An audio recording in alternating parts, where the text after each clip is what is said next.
Hello, my friends, and welcome to a brand new episode of Discourse in Magic. My name is Jonah Babbins, and in this episode, we sit down with the one and only Javi Benitez. You probably recognize him from his Fool Us performances, of which he was on twice, but you should recognize him, or you should know him for his thinking. This episode was, I think, a world-class one because Javi lets us into his mind, and we find out exactly the way that he thinks about his magic, which I can honestly attest is not something that we generally talk about on this podcast. So we talked about things like attitude, we talked about movement, we talked about emotion, we talked about how you add meaning to your magic. And I think that's a challenging topic to talk about, and I think Javi does an incredible job. This was a mind-blowing and really mind-opening episode for me, and I think you're really going to enjoy it. Here it is, a wonderful episode with the always brilliant Javi Benitez.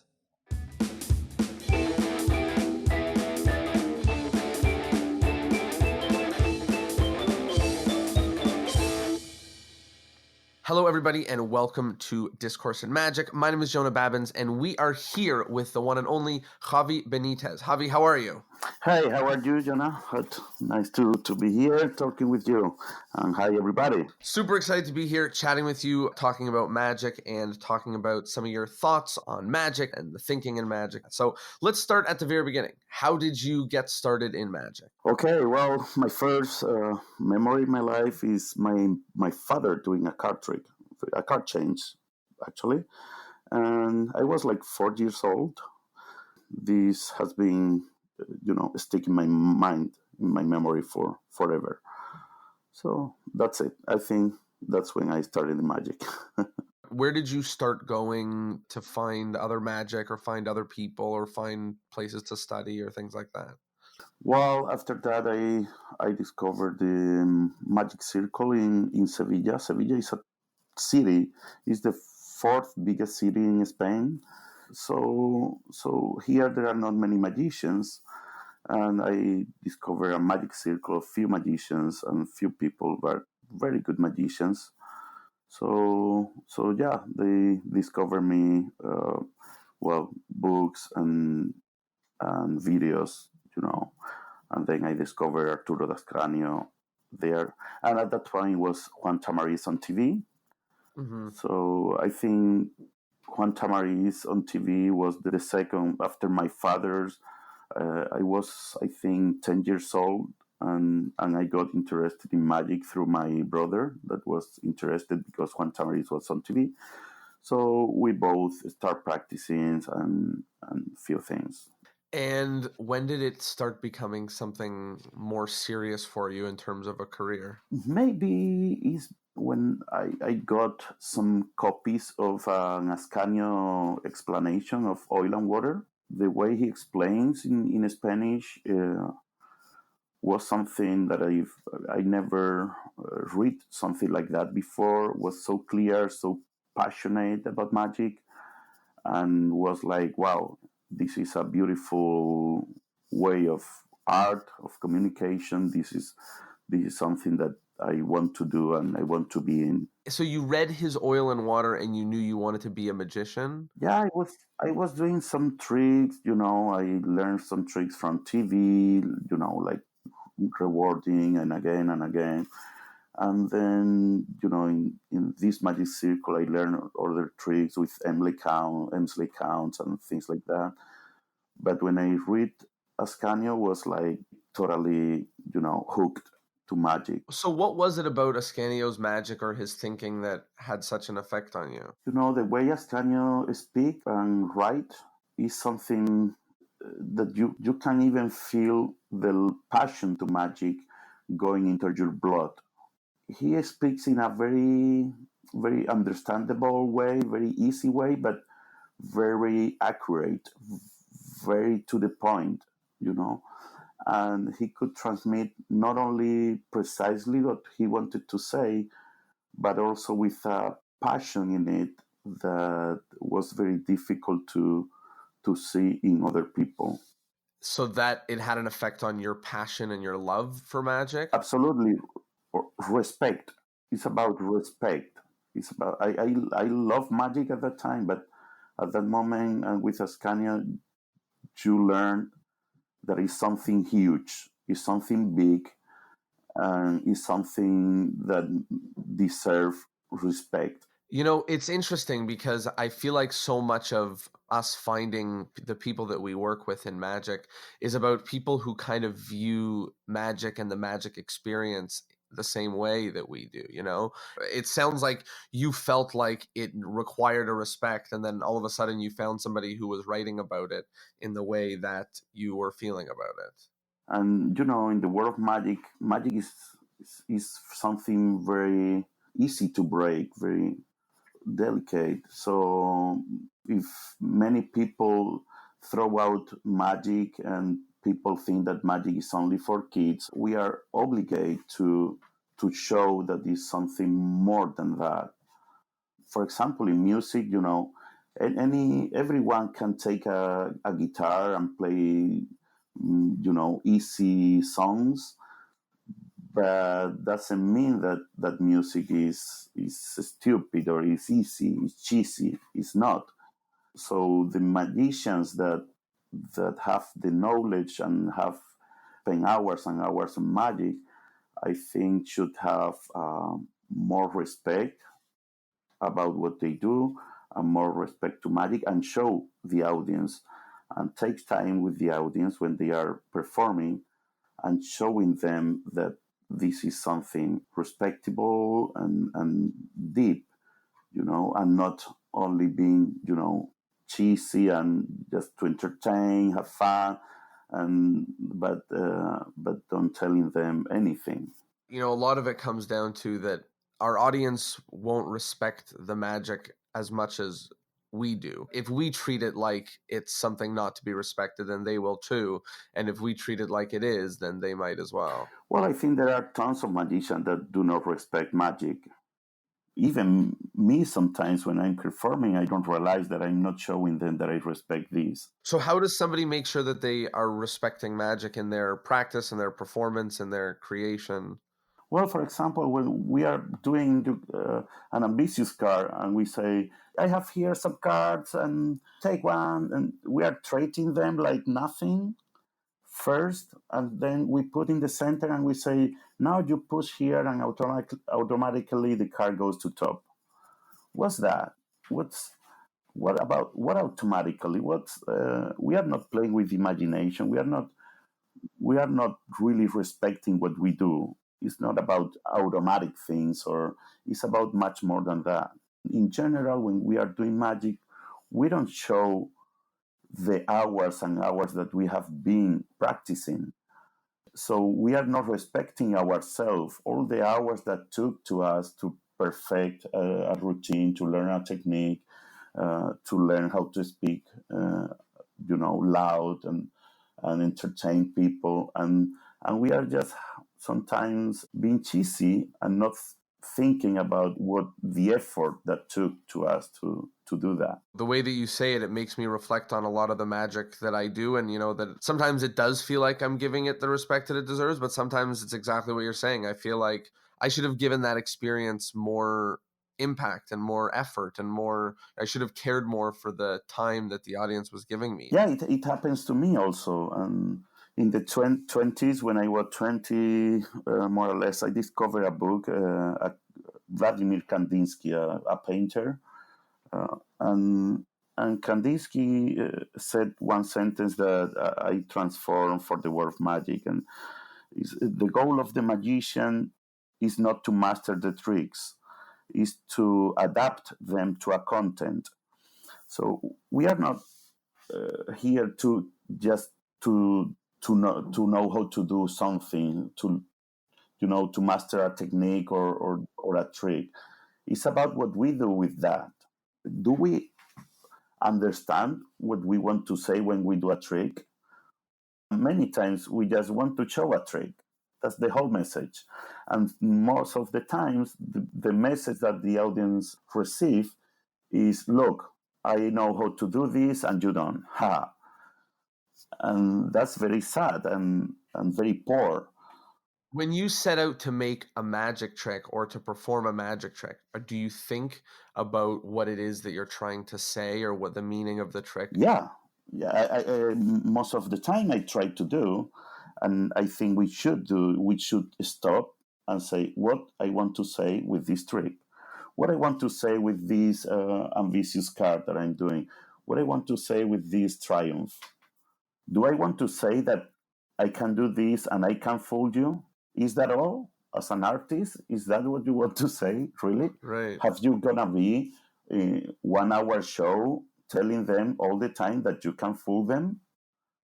If you take one thing, like let's take for example, if you take only cardistry, well, you can do some videos, very good videos for that, but very difficult. You can make a whole show with that. No, you have to say something, and maybe you can find in cardistry things to say, not only saying that you can do that. Maybe you can, create images and then play with shadows and do cardistry with shadows, and then you can do a whole show with cardistry. But you have to say more than you can do that. So I always try to tell people that think about what you want to say and why you repeat the trick. Is because you feel better than the others, or you want to feel better than the others? Is that's the message, or is because the card you want to show that the card is almost alive?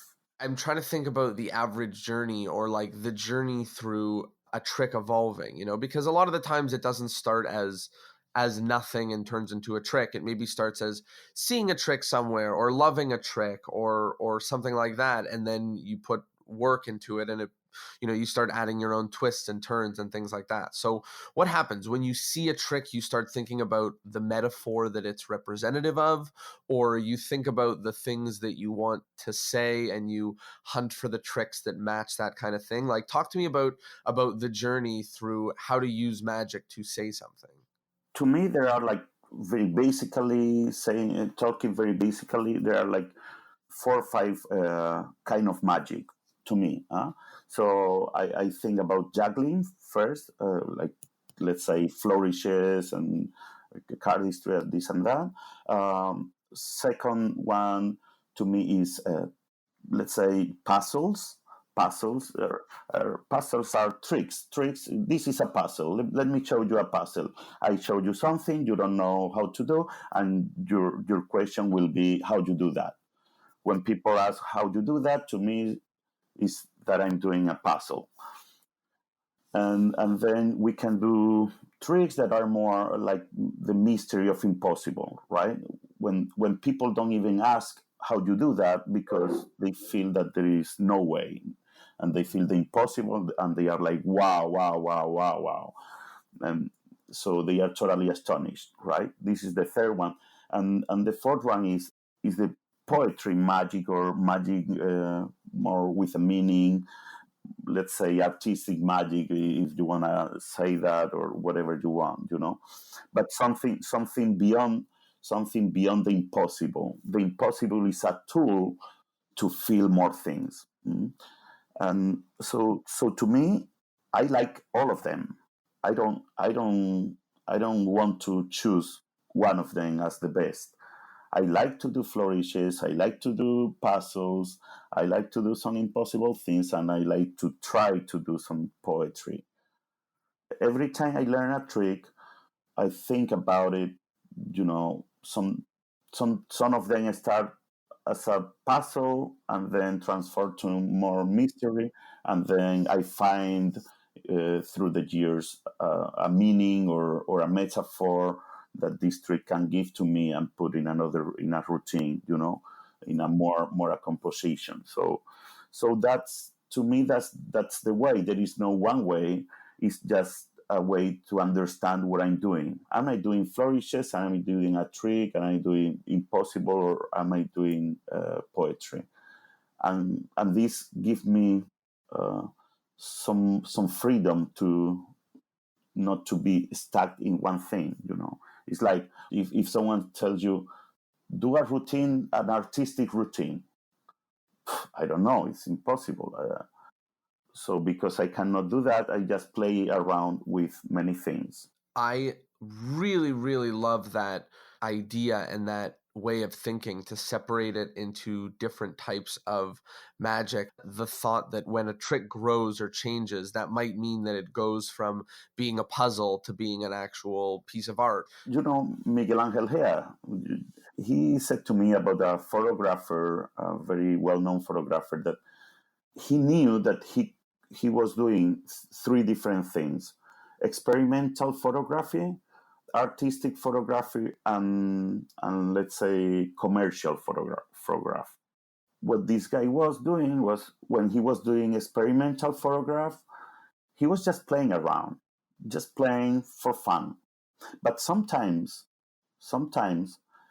these experiments, few of them jumped to the artistic world. So he was taking photographs, but more artistic, and these photographs were based in these experimental things. So experimenting in the experimental part, he was creating, thousands of very bad things, thousands of them, and few of them, let's say 2% of them, could be used for the artistic side.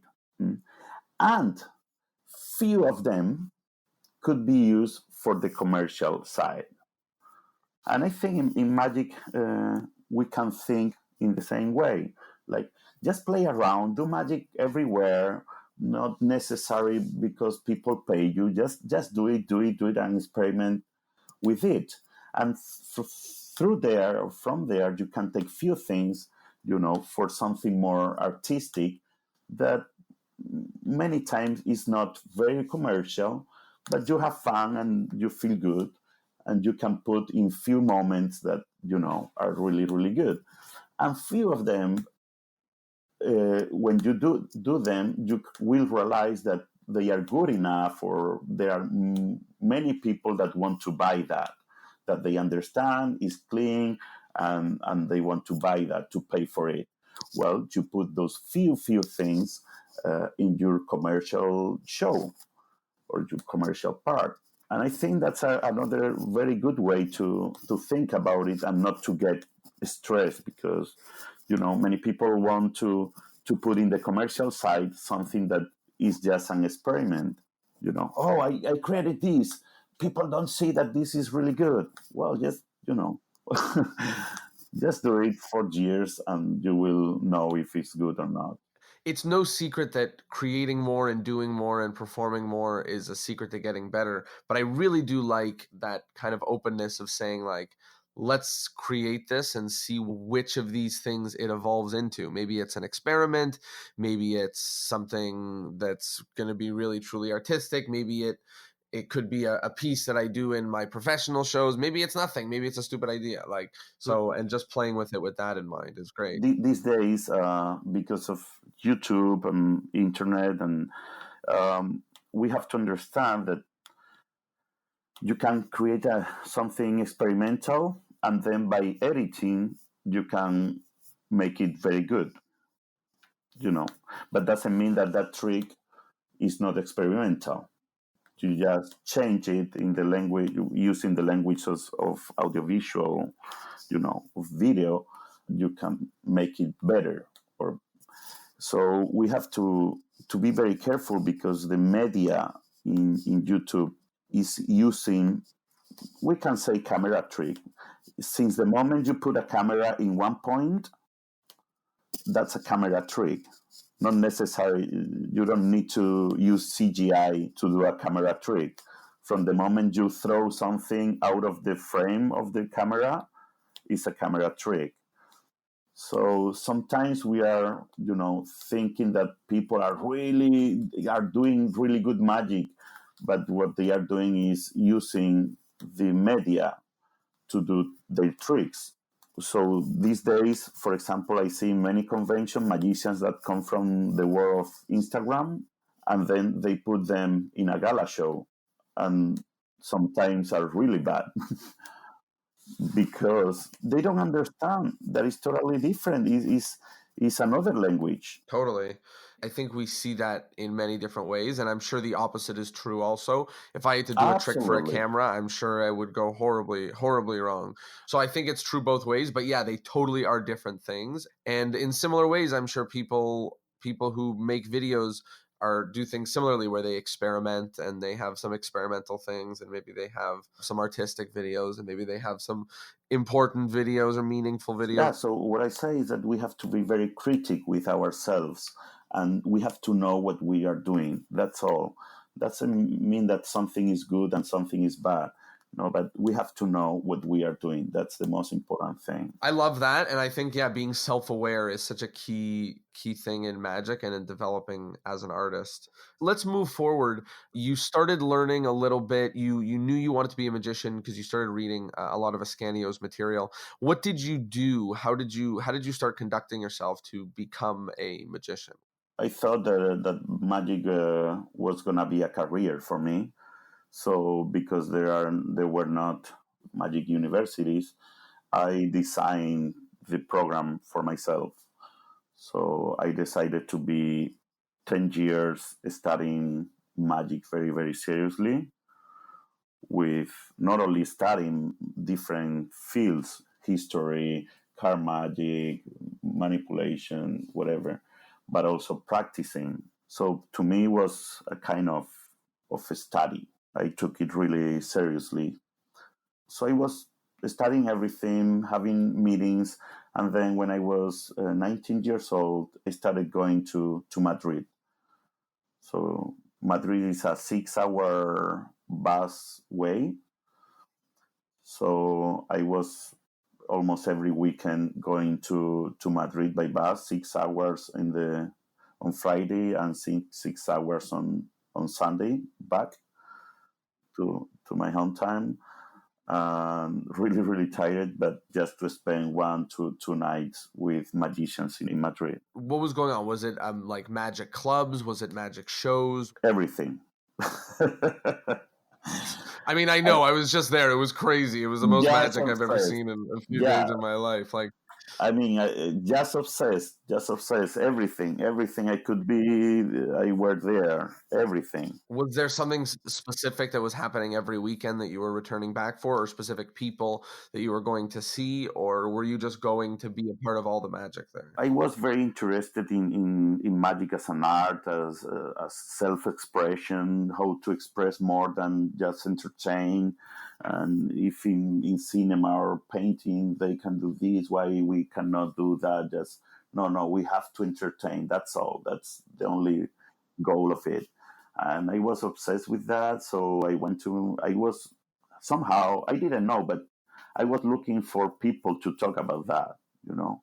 And I was looking for someone that could understand me and talk with me about that because I was here, I mean, in my hometown, talking about that and nobody cares. And even in Madrid, I remember one guy that said to me, I get bored when you talk. You should talk to this guy. Yeah, yeah. He said, you should talk to this guy. This guy is called Miguel Angel Gea. Here is his phone number, and you can talk together and be together talking because I don't give a shit of this. So I met Miguel Angel and was a first love. Was like, oh, finally someone to talk with, and he feel the same. So we got together for forever.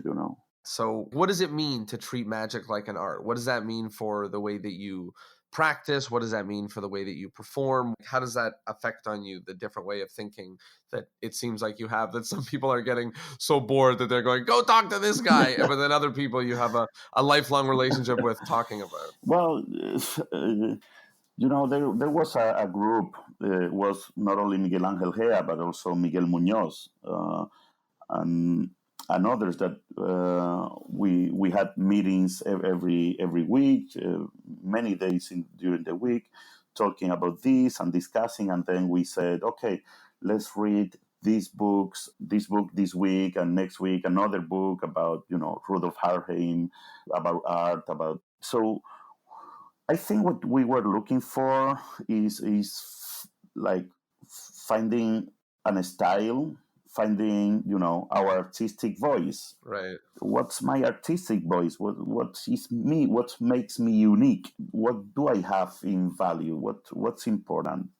So at the end, is the problem is not what you can say with magic is one thing, but the problem is that you have to know what to say. Of course. That's the biggest issue, is once you decided to use magic to say something, then it's like, okay, what on earth? Yeah. So sometimes when you are, 17, 18 years old, you don't even know what to say. I mean, so you have to go out to live life, to, to learn about everything, to discover, to think about politics, what that means, what that not, countries, people, look at people everywhere, what they do, how they move, and how they react, and then maybe you can find something to say, and you have to feel, you have to get in love, you have to break up, you have to be again with another one, and this. You have to experiment, to go to museums, cinema, do crazy things, and do nice things, listen music, and everything. And if you do that, you will find something to say. One of the things that I've learned so much is that how much of an extension of ourselves our art is. And the more you do, the more enriched as a person you are, which means the deeper your art can go, and the more important or meaningful things it might be able to say. So I really like that. Just like, go live life. Yeah. Go live life, and you'll figure out what your art can Yeah, say. I would like to say, don't misunderstand me, because some people can think that I'm saying that you have to get drunk, to take drugs and things like that. Right. I don't really recommend that. I mean, I think it's good, maybe to feel what that hangover is, but I don't think that that's the point. To be creative, I think you don't need. You don't really need this kind of things. It's better just to really live life, and sometimes I think a very good drug can be to broke up with someone, to feel your heart totally broken. Right. That will teach you much more about what you are than anything else, or fall in love. I mean, can be positive, negative. We're talking about emotions in life, and I know that you talk and think a lot about emotions in magic. Talk to me about what that means. Well, I mean, you cannot produce something interesting if you are not interested in something, right? So outputs need inputs. To get an emotion is something that starts in a fact. For example, if I tell you that a plane crashed in Nepal last week, you can feel that it's terrible, and you can feel a little emotion about this fact. But if I tell you that last week my entire family died in a plane crash in Nepal, that makes you feel more connected emotionally with me, right? But if I tell you that someone in your family was in that plane, the emotion is going to be really, really big for you. So, what this means is that it's the same fact, but somehow I put it more closer to you.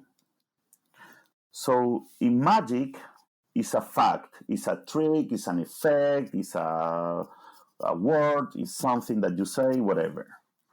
The question is to put that closer to the spectator, to get the spectator get emotionally interested. If you love something and you make sure people see how much you love what you do, people will love you, or at least will love what you love.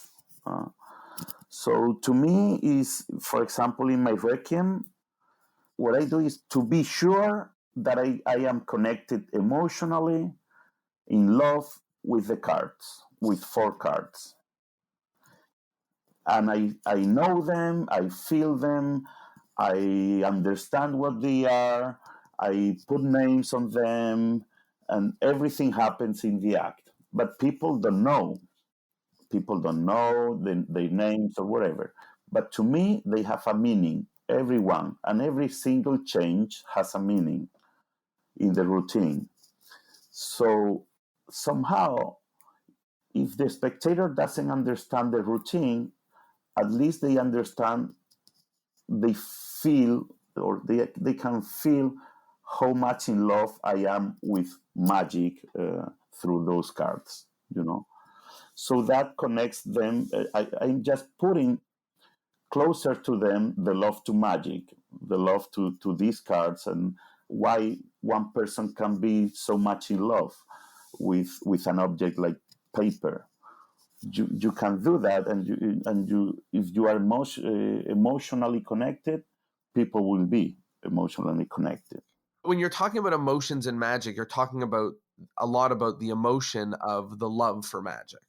Would you have a trick about, that breakup that you were talking about earlier? Yeah, sure. You would have a Yeah, trick about sure. the breakup. But every turn and restore card, uh, magician usually do a turn and restore card as a puzzle, just a trick to show you that they can do that. But they don't think about how a heart feels when breaking parts, you know. So you could just take a card and breaking parts, and just, and imagine a magician take a card in front of you and start breaking it, and you can see a tear on his eye, and that would be make you really connected to that breaking of the card. That's something important, and that's something that have a meaning for him. And you don't have to know what's exactly the meaning, but you feel really sad at that moment. And when the card restore and you see the magician smile, you are like, wow, there is something here. And that's it.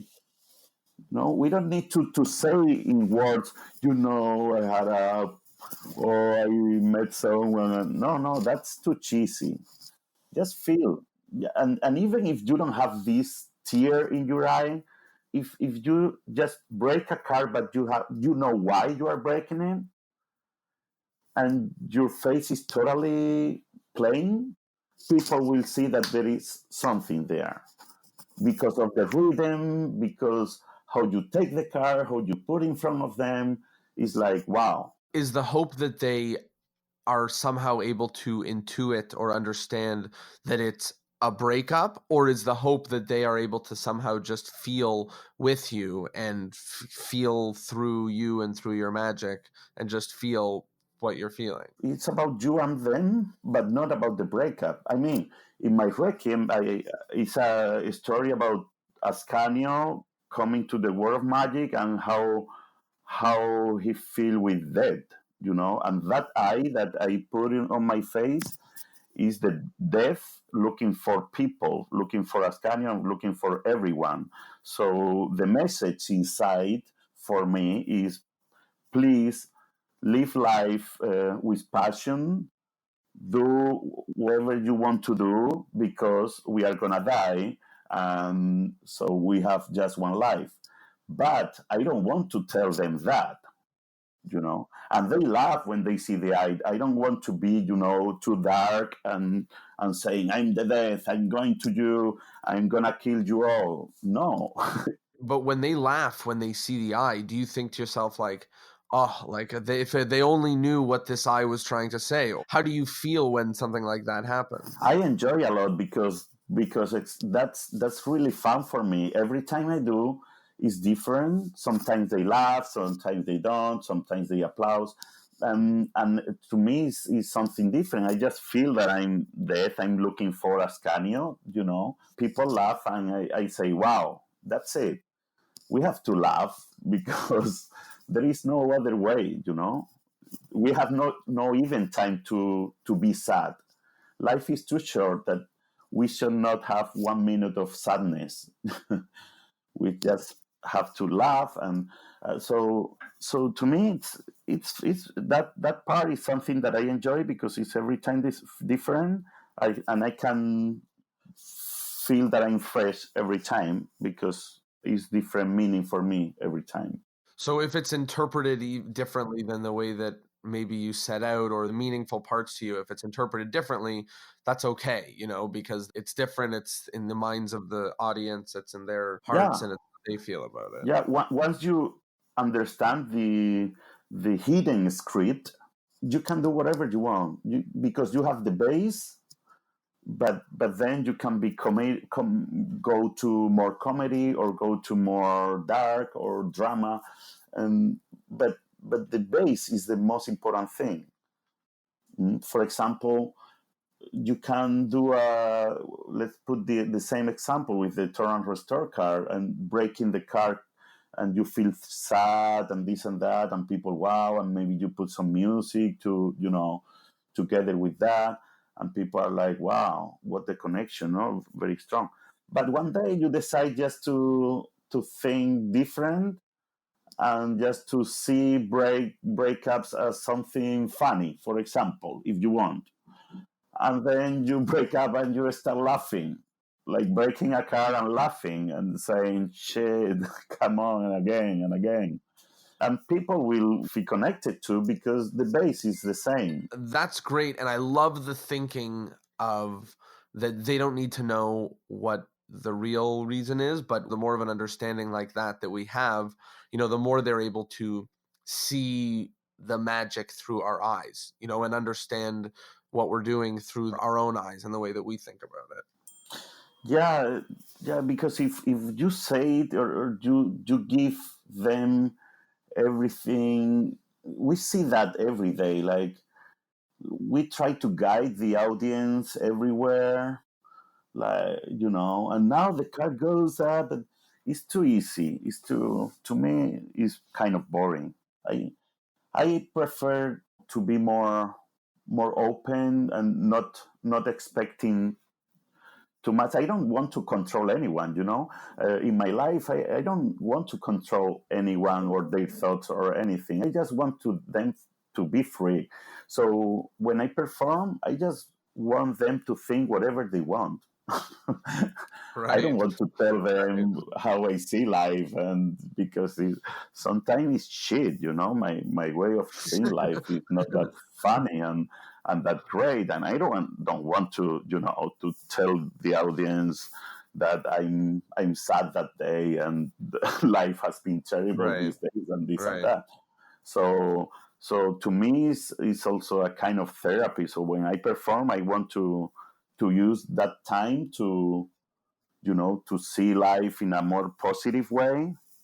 But Mm-hmm. there is something else.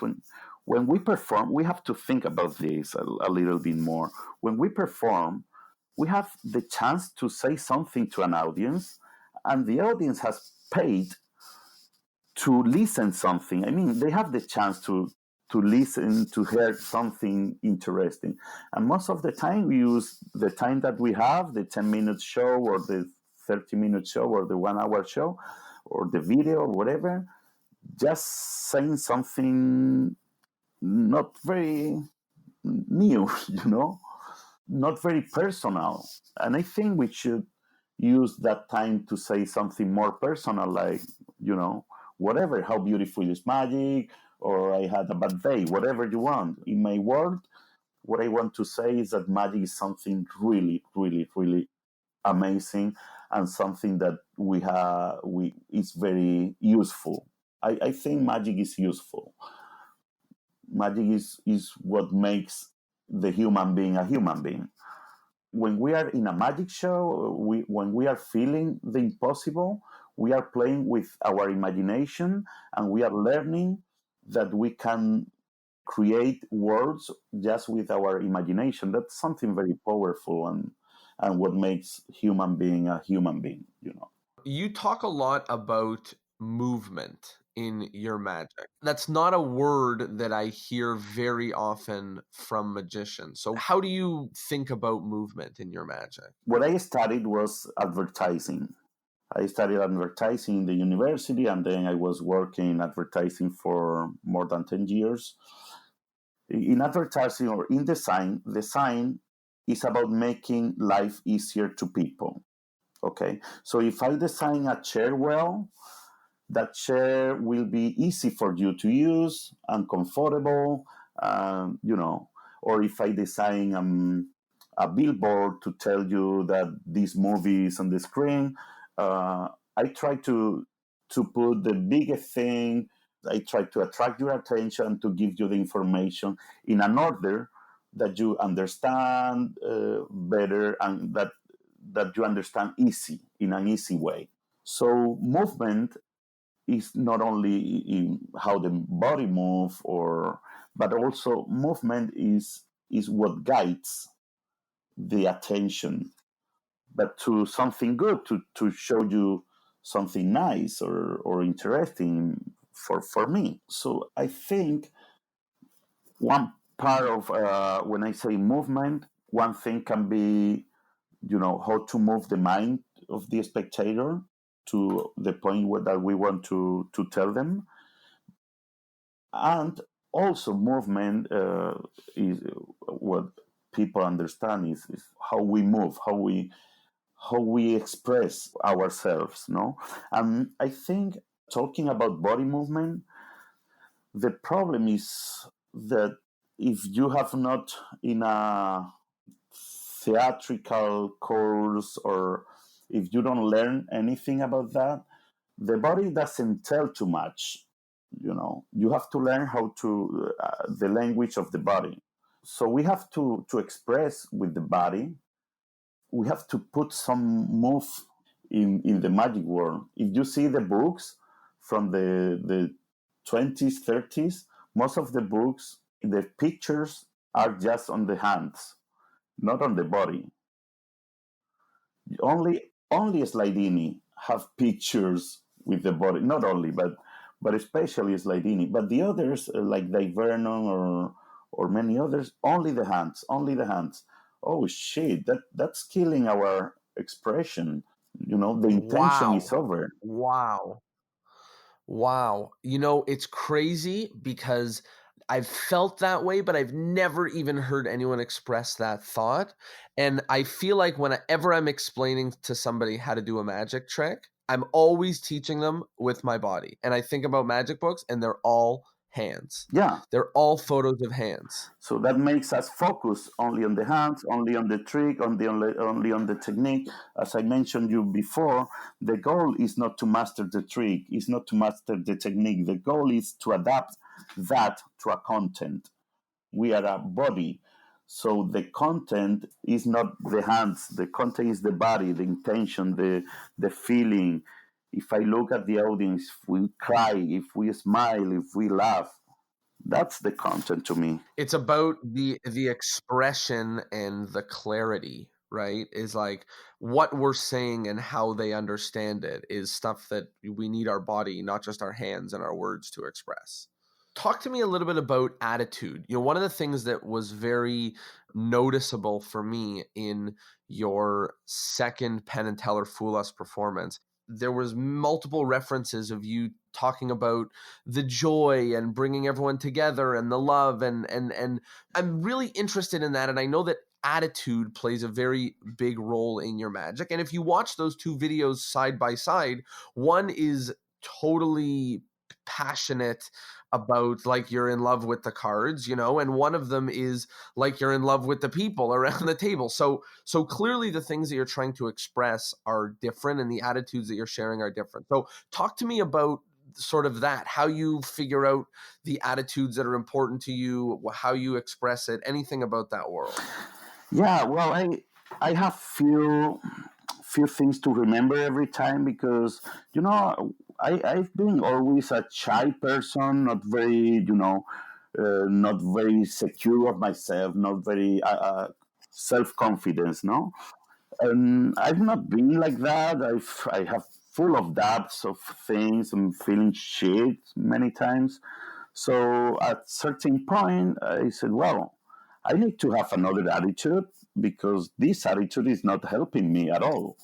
So I put sometimes in the fridge or in the wall or whatever, like sentences. No, through my life, I've changing the sentences, but some of them I like Javi, believe in you, no, like things like that, because there is passion. Is okay to have passion, to be to have inspiration, experiment, innovation. That's great. But if you don't believe in you, man, you are died. So you have to believe in you, and that's very important. But from my point of view, being very critical also at the same time. So you can believe in you, but not being too over believer, no, like you are the best. No, you are shit like everyone. Yeah, you are shit like everyone, but sometimes you have to show people that you believe in you. For example, in the second time I performed in Full Us, to have all those people on the stage was not an easy task. Was not easy. It was a problem because the producers were afraid, and many people there, they never did that in the show. They said, well, the show is not about this, so this is the first time we do this. And also my first idea was even, to me, funnier, because all those people were going to be masters of magic. Like, I wanted to have their Lance Barton, and all the magicians from Vegas there watching me closely. So yeah, so my idea was to say, I'm not only going to try to fool you, but to fool all magicians, all the masters. And they liked that, and we were almost going to do that. But at the last minute, they say, people don't know who they are. And I said, well, I don't care. If they dress as magicians, that's enough. Right, right. And for me, it was very good, to have that video for myself. That would be great, Yeah, crazy for me. And yeah. a magician were gonna. So it was a kind of joke, but so they say no. But I said, no, but I need the people. And they say, no, that, and then many chairs and this and that. And I had to have a lot of self-confidence and to have an attitude of, very strong attitude, and say, you know what, if I don't have that people on the stage, I don't do the trick. So and I don't appear in the show. So they were like, well, let's find a way. And then they put them stand up. But you know every time if you don't have that attitude, like believing in what you think, what you have in your head, it's gonna be very easy that they change the idea, and then you are screwed up, and then you are fucked up there. We were talking earlier about working with Ascanio and, working in the times where Tamariz was on TV, and you actually ended up working alongside both of them. Can you talk to me a little bit about that? For the people that don't know who is Ascani or Tamariz, when I started in Magic, they were like the two giants in Spain, and they were like kind of opposite, because Tamariz was very very stronic, very funny, very communicated, very a monster of communication, was huge guy, and Ascanio was the opposite, was just doing magic for few people, all but with the knowledge and the technique perfect, and a lot of palming, double leaf, this and that. And Tamariz was more about memory, and not too much technique with the hands, like Ascani. Uh, so from, I would say that from uh, Tamariz was more about the praxis, to put magic in practice, no? And Ascania was more about thinking what is good magic and finding the tools to make your magic better. Mm? So that's basically the differences between them. And well, with Ascania, it happens to me one thing. When I was in my hometown, I was learning magic, and I had a notebook. And in 6 months of the notebook, I was taking notes, every week, and learning tricks and this and that. And in 6 months, I had like 50 pages of notes. And I went to Ascanio's house, and I was with him for 2-3 hours talking about magic. I get out of the house with 50 pages of notes in 3 hours. So what I realized that I learned with Ascanio in 3 hours the same that I learned in 6 months in my hometown. So his knowledge was huge, and the way he expressed was incredible. And not only that, but he teach us that magic is connected with science, magic is connected with art, science and literature is connected with magic, and the philosophy is connected with magic. So magic is something that to be something to respect, and something huge, something important, something that has to be done in a good way, has to be done well, and is our, it's in us to put magic in value in the society. And in the case of Tamaris, that he is almost thinking the same, because Ascanio was also his mentor somehow, but also how to be practical, because some techniques can be really, really good, but if you kill your communication with the audience because you are doing very difficult skills, then they are not good for you at that moment, maybe later. And well, theory in Spain has been always a tool to, you do magic, you perform, and then you go home and you analyze, and then you start applying the theories, but not before. So Tamaris teaches us like that when you are performing, there is no theory, there is nothing, just you and the audience. And the tricks are there because you learn them. But in the moment of practice, just theory does not exist.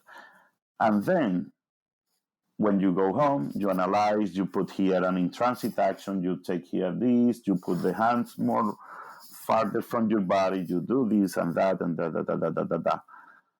But when you perform, everything disappear, all the theory disappear, because theory is something really, really tricky, something that, there are people crazy about theory. And in your podcast, I would like to say, be very careful. Theories are only tools to analyze your magic and to make your magic better. But theories are not rules that you have to follow, are just tools that you can apply or not. It's up to you. What you just said about performing first and applying theory second is one of the most important lessons that I've only just recently learned. And it's made a big, big impact.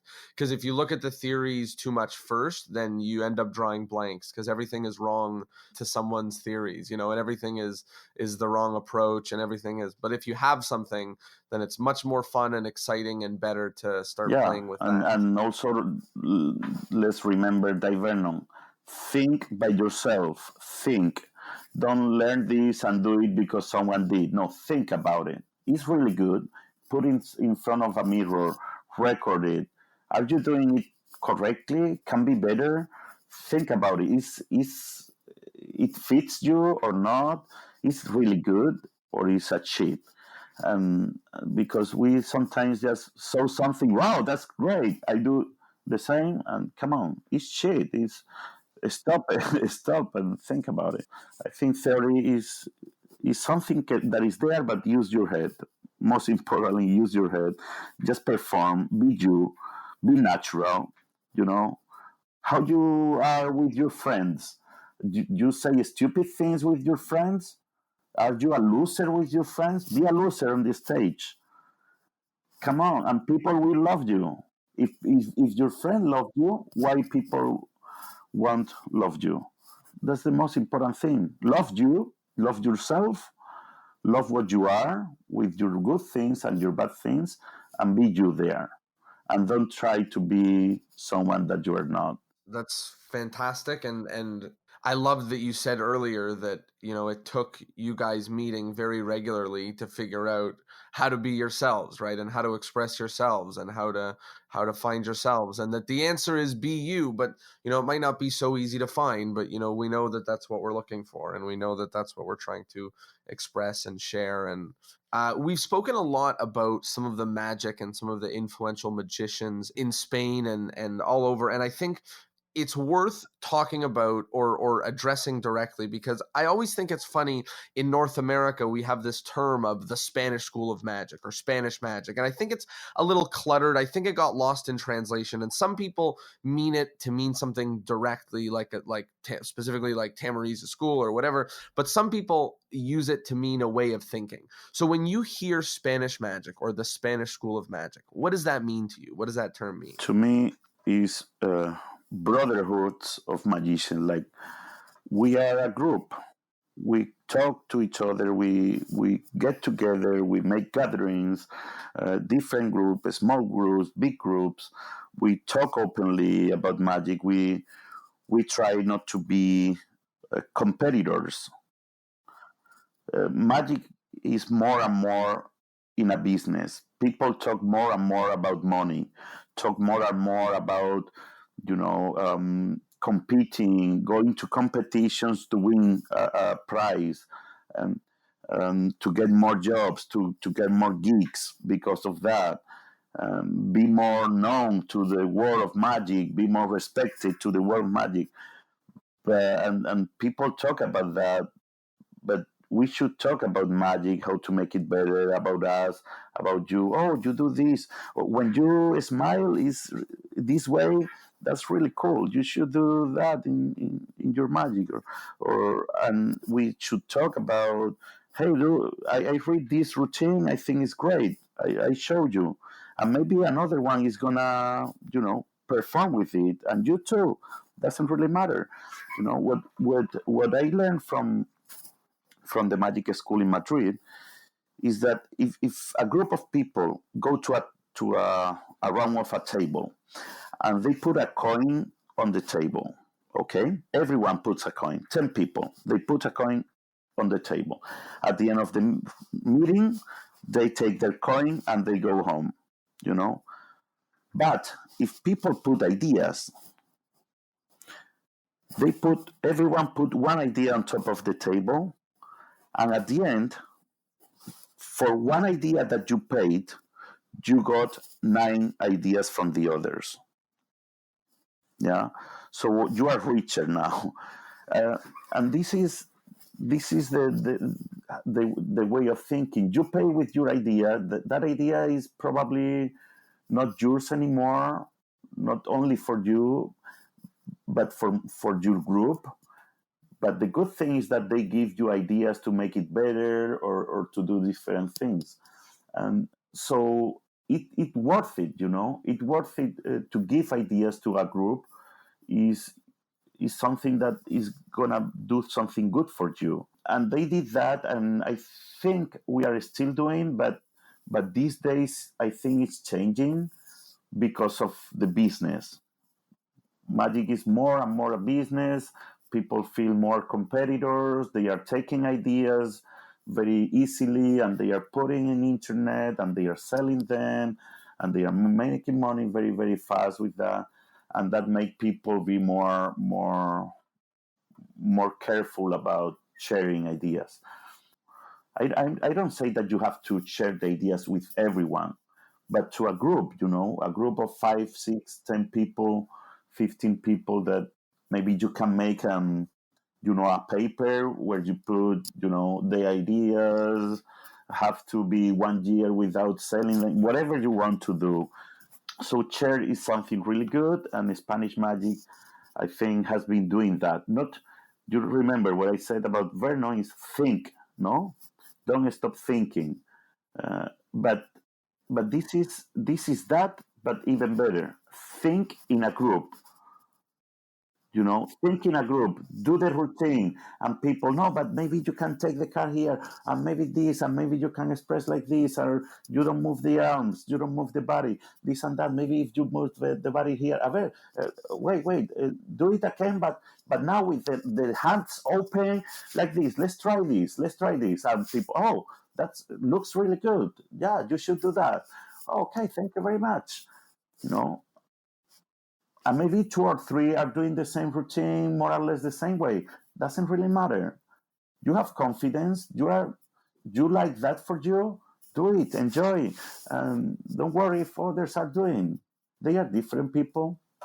That's beautiful, and part of my community works that way, but part still, has room to grow to work that way. And I love that idea of everyone puts their dollar and they take it back. Then no, everyone's the same. But if everyone shares an idea, then we're all richer. And especially if we're all helping each other with each other's ideas, and if we're all open to, like you said, my idea is now your idea. My trick is your trick. We are the magicians. It's us and them, we want our magic to be better. And that's a community thing. That's not a solo thing. Yeah, you can also be, think about, I want my magic to be better. Okay, you want your magic to be better? You want your magic to be special? Share it. let others do it, but let use that to get more inputs for you to make it better. So we are nearing the end of the episode, and we have just a few quick wrap-up questions for the end that we ask every single guest. So the first is the endless chain. So in order to keep the podcast going on forever, each guest is asked to recommend another guest that must be on the show. So who must we absolutely have on an episode of the show? Oh, that's very interesting. Wow. Miguel Munoz. Miguel Munoz would be fantastic. That would be a great person to have on. The next question is about modern magic. So what's something about the world of magic right now that you really enjoy, and something about the world of magic right now that you don't enjoy? Well, magic right now, there are so many great things, new ideas. I think there are some new things with this media thing. There are kids doing incredible stuff in videos, and some of them are just ideas. And the question is not where we take the ideas from, but where we take the ideas to. So now there are appearing many people with little ideas, but tons of them in Instagram, especially.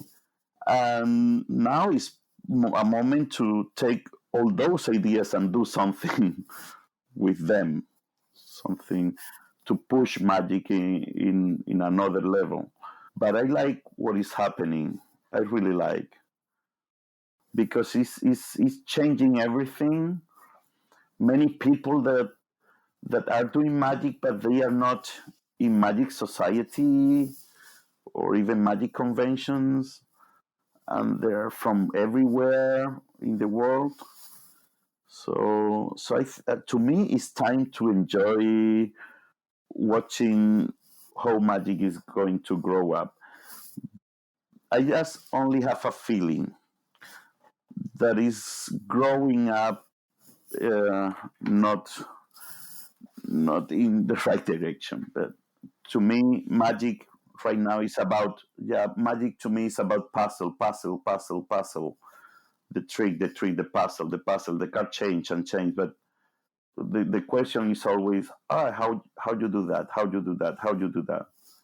I don't see many people doing something with a meaning, and we are astonished about the effects using these tables sometimes, or camera somehow, camera trick.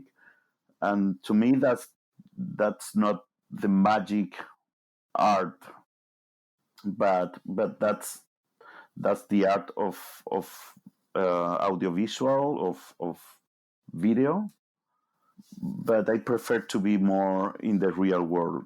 Totally. And even for ourselves, we know the difference when performing. We can feel the difference between performing in real life and watching magic in real life and versus doing it to a camera and feeling it, watching it on TV or watching it on YouTube or, we know the difference. We can feel the difference. So. And it looks like everything is okay. You can do everything. You can lie with everything and doesn't matter.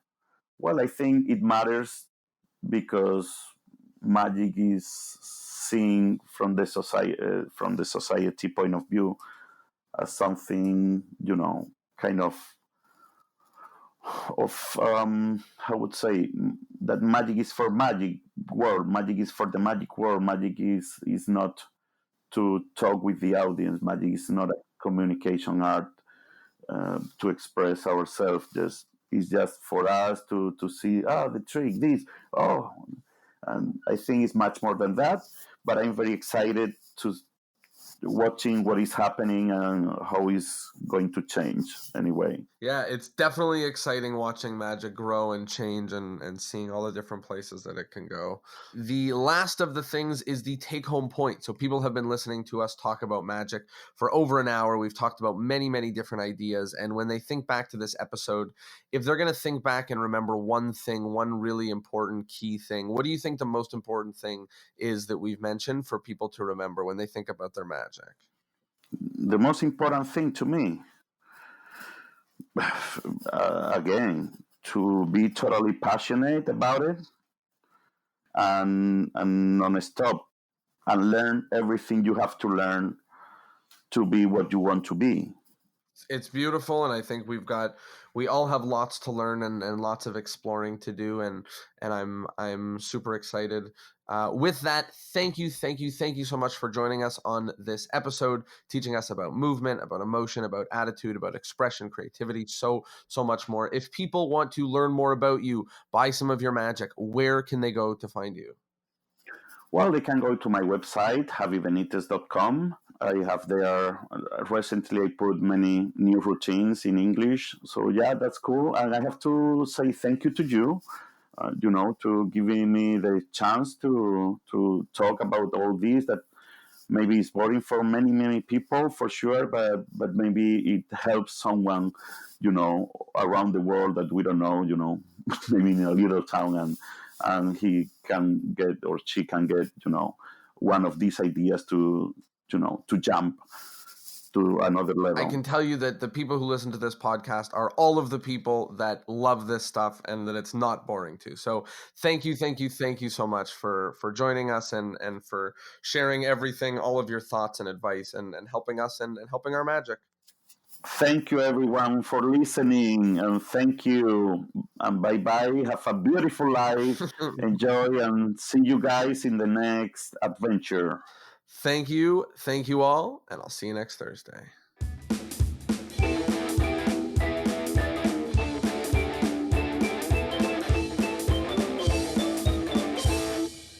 Well, there you have it. I hope that you enjoyed the episode and I hope that you learned something. If you took something away from the episode, if you learned a lesson, please do me two little favors. Number one, please spread the word, share it, tell a friend, tell somebody. It's really the only way this podcast spreads. So if you think this podcast is your little secret, please let it be someone else's little secret too. It's the only way it spreads. And number two, implement it. This is not just information. This is education, which means you have to put it to work. So if Javi said something that kind of made you say, see if you can put it into action. Take 15 minutes, 20 minutes, and implement it into the magic you already do. I hope it helps you. I sincerely do. Thank you for being here. Your ears mean the world, and I'll see you next Thursday.